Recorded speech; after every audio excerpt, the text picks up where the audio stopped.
How do you lead your boss where you and they both win? There's a concept when you're talking about leading teams in a rapidly changing environment that is very important when you're talking about leadership, and that is the concept of leading up.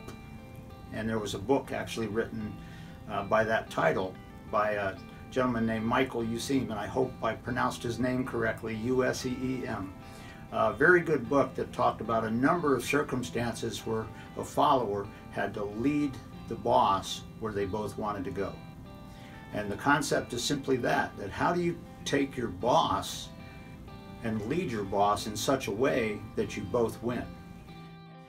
The situation that arose while I was the site manager and the contract rep for that detachment, we had been given a tail number. We had 3 airplanes at our detachment, and one of the airplanes was what pilots would know as a maintenance hog. It was an older airplane, it was constantly breaking, and it was having a negative impact on our success.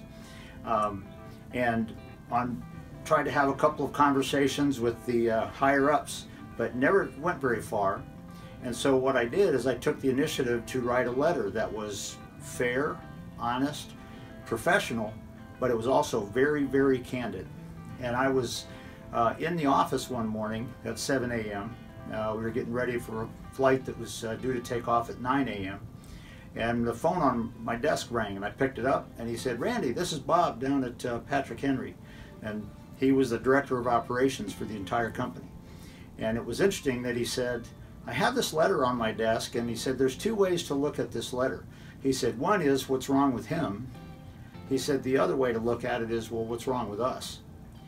And I simply, very in a team atmosphere and team demeanor, I said, "Bob, if it got you to stop in your tracks for just 1 minute and think about that question, it did what I wanted to do." I said, "Now that I have you, let's just have a conversation about this." And we chatted about the effect, and I helped him see that this airplane needed to be at headquarters, where if it didn't make a line, there were other aircraft that could fill in for that particular line.